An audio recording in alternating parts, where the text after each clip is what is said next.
اڑنے والا گھوڑا جس کی رنگت دودھ کی طرح سفید اور نہایت ہی خوبصورت پر جو اسے باقی گھوڑوں سے منفرد بناتے ہیں۔ یہ اڑنے والے گھوڑے حضرت سلیمان علیہ السلام کے عظیم لشکر کا حصہ تھے جو لشکر کی طاقت میں اضافہ کرتے تھے۔ لیکن حضرت سلیمان علیہ السلام نے ان گھوڑوں کے پر کیوں کاٹ دیے؟ پرانے وقتوں میں گھوڑے بہت اہمیت رکھتے تھے کیونکہ یہ سواری کرنے اور جنگوں میں استعمال ہوتے تھے۔ جب لوگ گھوڑے کی خرید و فروخت کرتے تو اس کے ساتھ خاص کاغذات بھی رکھتے تھے۔ ان کاغذوں میں گھوڑے کے مالک اور موجودہ مالک، ماں باپ، تاریخ پیدائش اور مکمل شجرہ نسب لکھا ہوتا تھا۔ یہ دستاویزات گھوڑے کے اعلیٰ نسل ہونے کا ثبوت ہوا کرتے تھے۔ ان گھوڑوں کے رہنے کے لیے بڑے بڑے استبل اور دیکھ بھال کے لیے ملازم رکھے جاتے تھے۔ گھوڑوں کی نسل کے بارے میں معلومات اور ان کی تربیت کرنا ایک فن اور مہارت کا کام تھا۔ روایتوں کے مطابق ملکہ سبا یعنی ملکہ بلقیس کو حضرت سلیمان علیہ السلام کا اڑنے والا تخت بہت پسند تھا۔ ایک دن ملکہ بلقیس نے حضرت سلیمان علیہ السلام کے ساتھ تخت پر بیٹھ کر دنیا کی سیر کرنے کی خواہش کا اظہار کیا تو حضرت سلیمان علیہ السلام نے تخت کو حکم دیا کہ ملکہ کی خواہش پوری کرے۔ لہٰذا تخت ہوا میں اڑتا ہوا ان سب کو ایک جزیرے پر لے گیا۔ یہ جزیرہ 7 سمندروں کے درمیان میں تھا۔ اس جزیرے کی سیر کرتے ہوئے ملکہ بلقیس نے بہت خوبصورت نایاب گھوڑے دیکھے جن کے پر تھے۔ ان گھوڑوں نے جب سلیمان علیہ السلام اور ان کے لشکر کو دیکھا تو ڈر کر اڑ گئے۔ ملکہ اور سلیمان علیہ السلام کو یہ گھوڑے بہت پسند آئے، لیکن اب وہ ان کی پہنچ سے دور جا چکے تھے۔ لہٰذا حضرت سلیمان علیہ السلام نے واپس محل آ کر جنوں کو حکم دیا کہ وہ ان گھوڑوں کو پکڑ کر لائیں۔ انہوں نے کہا، ہم خشکی کے جن سمندروں اور دریاؤں پر اختیار نہیں رکھتے۔ وہ گھوڑے سمندروں میں جا کر چھپ گئے ہیں۔ ان گھوڑوں کو سمندری جن ہی واپس لا سکتے ہیں۔ حضرت سلیمان علیہ السلام نے پوچھا، تو وہ جن کہاں ہے؟ اس پر جنوں نے بتایا کہ اس جن نے آپ کی اطاعت سے انکار کر دیا ہے اور وہ سمندر کی تہ میں چھپ گیا ہے۔ حضرت سلیمان علیہ السلام نے اس جن کو پکڑ کر لانے کا حکم دیا۔ لہٰذا آپ علیہ السلام کے غلام جنوں نے سمندر کے پاس جا کر آواز دی کہ اے جن، تو جس بادشاہ کے ڈر سے چھپا ہے وہ فات ہو گیا ہے، اس لیے تم باہر آ جاؤ۔ اب تمام جن آزاد ہو گئے ہیں۔ جب سمندر کے اس جن نے آواز سنی تو وہ جن اپنے ساتھیوں سمیت سمندر سے باہر آ گیا۔ باہر آتے ہی اسے اور اس کے ساتھیوں کو پکڑ کر حضرت سلیمان علیہ السلام کے دربار میں پیش کیا گیا۔ حضرت سلیمان علیہ السلام کو دیکھ کر جن ڈر گئے اور کہا کہ آپ ہمیں سزا مت دیں، ہم آپ کی اطاعت قبول کرتے ہیں۔ حضرت سلیمان علیہ السلام نے جن سے کہا کہ میں نے سمندر کے درمیان ایک جزیرے پر پروں والے گھوڑے دیکھے تھے، ان گھوڑوں کو پکڑ کر لاؤ۔ لہٰذا جب وہ گھوڑے اس جزیرے پر پانی پی رہے تھے تو ان جنوں نے ان کو پکڑ کر حضرت سلیمان علیہ السلام کے سامنے پیش کر دیا۔ یہ گھوڑے نہایت ہی عالی نسل کے تھے جن کا نام جیاد تھا۔ لفظ جیاد جید کی جمع ہے جس کے معنی ہے تیز رفتار۔ حضرت سلیمان علیہ السلام کے پاس ایک عظیم الشان لشکر تھا۔ اس میں جنوں، جانوروں اور انسانوں کے الگ الگ دستے ہوتے تھے۔ لہٰذا حضرت سلیمان علیہ السلام نے اڑنے والے گھوڑوں کا بھی ایک دستہ بنا دیا جو جنگوں میں اس لشکر میں اہم رول ادا کرتے اور فتح کو آسان بناتے تھے۔ یہ ایک دن کا واقعہ ہے کہ شام کے وقت حضرت سلیمان علیہ السلام ان گھوڑوں کو دیکھ رہے تھے اور ان کے بالوں اور سر پر پیار سے ہاتھ پھیر رہے تھے۔ آپ علیہ السلام ان گھوڑوں کی دیکھ بھال میں اس قدر مصروف ہو گئے کہ سورج ڈوب گیا اور عصر کی نماز قضا ہو گئی۔ اس وقت حضرت جبرائیل علیہ السلام نازل ہوئے اور حضرت سلیمان علیہ السلام کو خبردار کیا کہ اے سلیمان، آپ دنیا کے مال کی محبت میں اتنے مصروف ہو گئے کہ نماز عصر بھی ادا نہ کر سکے، لہٰذا اللہ کو آپ کی یہ مشغولیت پسند نہیں آئی۔ حضرت سلیمان علیہ السلام نے اللہ سے توبہ کی اور سجدے میں گر کر دیر تک روتے رہے اور فرمایا کہ اس چیز نے مجھے اللہ کی یاد سے غافل کر دیا تو میں ایسی چیز نہیں رکھوں گا۔ آپ کو اتنا دکھ ہوا کہ آپ نے ان گھوڑوں کے پر کٹوا دیے، لہٰذا ان عالی نسل کے گھوڑوں جیاد کے پروں کو کاٹ دیا گیا اور آج تک ان کے پر پھر دوبارہ نہیں نکلے، اور اس کے بعد آج تک اس دنیا میں اڑنے والے گھوڑے نہیں دیکھے گئے۔ اللہ نے حضرت سلیمان علیہ السلام کی توبہ قبول فرمائی اور انہیں ان گھوڑوں کے بدلے تیز رفتار ہوا پر اختیار دے دیا۔ یہ ہوا ان گھوڑوں سے کئی گنا زیادہ تیز رفتار تھی کہ سلیمان علیہ السلام 1 مہینے کا سفر 1 دن میں طے کر لیا کرتے تھے۔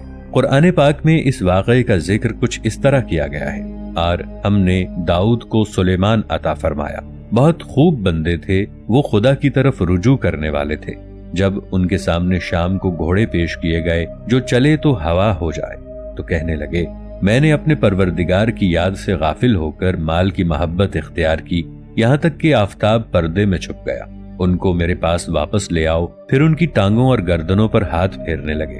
اسی طرح ایک حدیث روایت ہوئی ہے کہ نبی صلی اللہ علیہ وسلم تبوک یا خیبر کی جنگ سے واپس آئے تو گھر میں تشریف فرما ہوئے۔ دیکھا کہ حضرت عائشہ صدیقہ رضی اللہ تعالی عنہا کی کھیلنے کی گڑیا رکھی ہوئی ہے۔ آپ صلی اللہ علیہ وآلہ وسلم نے پوچھا، یہ کیا ہے؟ حضرت عائشہ رضی اللہ عنہا نے فرمایا، یہ میری گڑیا ہے۔ تو آپ صلی اللہ علیہ وآلہ وسلم نے پوچھا، یہ اس کے بیچ کیا بنا ہوا ہے؟ تو عائشہ رضی اللہ تعالی عنہا نے کہا کہ یہ گھوڑا اور اس کے پر بنے ہوئے ہیں، اور کہا کہ کیا آپ نے نہیں سنا کہ حضرت سلیمان علیہ السلام کے پاس پروں والے گھوڑے تھے؟ یہ سن کر نبی کریم صلی اللہ علیہ وآلہ وسلم ہنس دیے، یہاں تک کہ آپ کے آخری دانت دکھائی دینے لگے۔ اس روایت سے یہ بات واضح ہو جاتی ہے کہ حضرت سلیمان علیہ السلام کے پاس جو گھوڑے تھے وہ عام گھوڑے نہیں تھے، بلکہ ان کے حقیقی پر تھے، اور اس بات سے عرب لوگ واقف تھے۔ روایتوں کے مطابق جب حضرت سلیمان علیہ السلام نے ان گھوڑوں کے پر کاٹ دیے تو پھر کبھی ان کے پر نہیں آئے، جبکہ ان کی نسل برقرار رہی۔ ایک روایت ہے کہ حضرت علی رضی اللہ عنہ کا گھوڑا ذوالجناح بھی انہی گھوڑوں کی نسل میں سے تھا، اور ذوالجناح کا شجرہ نسب حضرت سلیمان علیہ السلام کے گھوڑے سے جا ملتا ہے۔ واللہ اعلم۔ ناظرین، دنیا کے الگ الگ مذاہب اور تہذیبوں میں اس اڑنے والے گھوڑے کا ذکر ملتا ہے۔ قدیم یونان میں اس گھوڑے کو پیگاسس کا نام دیا گیا تھا۔ گریک میتھولوجی کے مطابق یہ گھوڑا قدیم یونان میں پایا جاتا تھا، جس کا رنگ سفید تھا۔ کہتے ہیں کہ پیگاسس کا جنم ایک سپاہی پوزائیڈن اور ایک راکشس عورت میڈوزا کے ملاپ سے ہوا تھا۔ رومن میتھولوجی کے مطابق پیگاسس کو صرف وہی شخص اڑا سکتا ہے جس کا دل صاف اور سچا ہو۔ یہ گھوڑا نہایت عقل مند اور طاقتور ہوتا ہے۔ قدیم یونانی لوگ اسے جیوس دیوتا کی سواری مانتے تھے، جو جیوس کو آسمانی بجلی لا کر دیا کرتا تھا۔ تاریخ میں جس یونیکارن گھوڑے کا ذکر ملتا ہے جس کے ماتھے پر ایک سینگ ہوا کرتا تھا، یہ ایک طلسماتی اور خوبصورت سینگ تھا جس سے کئی بیماریوں کا علاج ہوتا تھا۔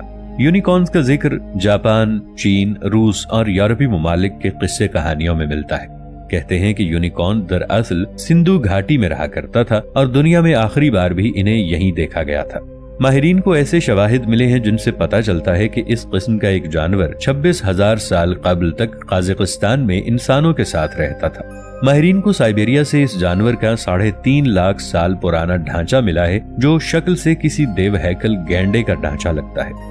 تجزیے کے بعد ماہرین اس نتیجے پر پہنچے ہیں کہ اس جانور کی موت اگرچہ 3.5 لاکھ سال قبل ہوئی تھی، مگر اس کی نسل 26,000 سال قبل تک دنیا میں موجود تھی۔ اس قدیم ڈھانچے کے جانور کی دیو قامت جسامت کا اندازہ اس سے لگایا جا سکتا ہے کہ جب یہ زندہ تھا تو اس کا وزن 5 ٹن سے زیادہ تھا۔ ایک انسائکلوپیڈیا کے مطابق اس کے سینگ میں زہر چوسنے کی صلاحیت اور دیگر کئی بیماریوں کا علاج بھی موجود ہے۔ اس کے جسم کا کچھ حصہ ہندوستانی بیل سے مشابہت رکھتا ہے، جبکہ اگر اس کے سر کو دیکھا جائے تو اس پر 12 سنگے کے سر کا گمان ہوتا ہے۔ اس کے پاؤں ہاتھی سے مشابہ اور جسم کا باقی حصہ گھوڑے سے ملتا جلتا ہے۔ یہ قدر آزادی پسند ہوا کرتا تھا، کیونکہ یہ پکڑے جانے کی بجائے مر جانے کو ترجیح دیتا تھا۔ آپ یہ جان کر یقیناً حیران ہو جائیں گے کہ قرآن مجید میں 1400 سال پہلے ٹیلی پورٹیشن کا ذکر موجود ہے۔ موجودہ دور کا انسان اسے صرف اللہ تعالیٰ کا ایک معجزہ سمجھ کر نظر انداز کرتا رہا۔ تخت بلقیس کا واقعہ اگرچہ تاریخی اور مذہبی اعتبار سے کافی پرانا ہے، مگر دوستو اس کے اندر سائنس کا ایک ایسا راز چھپا ہوا ہے جس پر سائنسدان آج بھی تحقیق کر رہے ہیں۔ قرآن مجید کی سورہ نمل میں حضرت سلیمان علیہ السلام کی زندگی کا یہ مشہور واقعہ موجود ہے، جس کی تفسیر کچھ یوں ہے کہ ایک دن جب حضرت سلیمان علیہ السلام نے دربار لگایا تو جن و انس، چرند پرند سب کے سب حضرت سلیمان علیہ السلام کے دربار میں حاضر ہوئے، مگر حضرت سلیمان علیہ السلام کا لاڈلا پرندہ ہدہد نہیں آیا، وہ غائب تھا۔ حضرت سلیمان علیہ السلام نے کہا کہ ہدہد کہاں ہے؟ اگر وہ اپنی غیر حاضری کی معقول وجہ پیش نہیں کر سکتا تو اس کو ذبح کر دیا جائے گا یا اسے سزا دی جائے گی۔ کچھ دیر بعد وہ پرندہ حاضر ہوا اور کہنے لگا، اے حضرت سلیمان علیہ السلام، میں اڑتا اڑتا ایک ایسے ملک میں پہنچ گیا تھا جہاں پر لوگ سورج کی پوجا کرتے ہیں اور ان کی ایک رانی ہے جسے وہ لوگ بلقیس کے نام سے پکارتے ہیں۔ وہ ملک یمن کی ذہین اور نہایت خوبصورت ملکہ تھی۔ اس کو ملکہ سبا بلقیس بھی کہا جاتا ہے۔ یہ نام توریت سے لیا گیا ہے۔ قرآن شریف میں ان کا تذکرہ بغیر نام کے ہے۔ ملکہ سبا حضرت سلیمان علیہ السلام کی ہم عصر تھی۔ اس کی قوم سورج کی پرستش کیا کرتی تھی۔ حضرت سلیمان علیہ السلام نے اسے اسلام کی دعوت دی۔ اس نے اپنے سرداروں سے مشورے کے بعد طے کیا کہ حضرت سلیمان علیہ السلام کا امتحان لیا جائے۔ اگر وہ سچے پیغمبر ہوں تو ان کا مذہب اختیار کیا جائے۔ چنانچہ جب اسے یقین ہو گیا کہ وہ حقیقت میں پیغمبر ہیں تو اس نے خود ان کے پاس جا کر ایمان لانے کا فیصلہ کیا۔ ملکہ سبا کے حضرت سلیمان علیہ السلام کے پاس پہنچنے سے قبل حضرت سلیمان علیہ السلام نے ملکہ سبا کا تخت منگوانے کی خواہش کا اظہار کیا تو آصف بن برقیہ جو حضرت سلیمان علیہ السلام کے وزیر تھے، انہوں نے کہا کہ میں آنکھ جھپکنے سے پہلے اس کو لا سکتا ہوں۔ اور بھی مخلوقات جیسے جنات وغیرہ نے اس تخت کو جلد از جلد لانے کے لیے کہا، لیکن آصف بن برقیہ انہوں نے آنکھ جھپکنے سے پہلے اس تخت کو حاضر کر دیا۔ اس تخت کو حضرت سلیمان علیہ السلام کے پاس دیکھ کر ملکہ سبا کا اعتقاد اور بھی پختہ ہو گیا اور وہ اپنی قوم کے ساتھ ایمان لے آئیں۔ وہ ایک شاندار تخت پر بیٹھ کر حکومت کیا کرتی تھیں جس میں ہیرے اور جواہرات جڑے ہوئے تھے۔ ان کے پاس تمام شاہی آرائش اور آرام کا سامان موجود تھا۔ حضرت سلیمان علیہ السلام نے ہدہد سے کہا کہ اگر تمہاری بات سچی ہے تو میرا یہ خط اس ملکہ تک پہنچا دو تاکہ وہ شرک پرستی سے باز آ جائے۔ تب حضرت سلیمان علیہ السلام نے ایک خط لکھ کر اس میں ملکہ بلقیس کو اسلام قبول کرنے کی دعوت دی اور اس کی قوم کو توحید کی طرف مائل کرنا چاہا۔ ہدہد وہ خط ملکہ بلقیس کے پاس لے گیا۔ دراصل ملکہ بلقیس کی حکومت عرب کے جنوب میں یمن اور حبشہ کے علاقے میں تھی جہاں قوم سبا آباد تھی۔ ملکہ سبا کی ریاست نہایت طاقتور، امیر اور خوشحال ریاست تھی۔ جب ملکہ سبا کو حضرت سلیمان علیہ السلام کا یہ خط ملا تو اس کے سرداروں نے بلقیس کو یہ مشورہ دیا کہ حضرت سلیمان علیہ السلام کو قیمتی تحفے تحائف، غلام اور لونڈیاں بھیج دی جائیں۔ مگر ملکہ کا یہ وفد جب تحفے اور تحائف سے لدا ہوا یروشلم پہنچا تو حضرت سلیمان علیہ السلام نے یہ ساری چیزیں واپس بھیج دیں اور یہ ساری چیزیں لینے سے انکار کر دیا۔ لہٰذا ملکہ بلقیس اپنے لشکر کے ساتھ یروشلم کی طرف روانہ ہوئی۔ وفد جب واپس چلا گیا تو حضرت سلیمان علیہ السلام نے جنات اور اپنے وزیروں کو بلا کر فرمایا کہ تم میں سے کون ہے جو ملکہ بلقیس کا تخت اس کے واپس پہنچنے سے پہلے یہاں پر پہنچا دے۔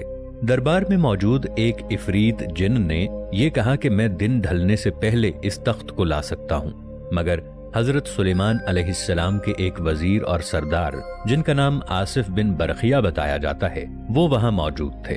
انہوں نے حضرت سلیمان علیہ السلام سے عرض کی کہ میں پلک جھپکنے سے پہلے وہ تخت لا کر آپ کے قدموں میں رکھ سکتا ہوں، کیونکہ میرے پاس کتاب کا علم موجود ہے جو کہ اللہ تعالیٰ نے مجھے عطا کیا ہے۔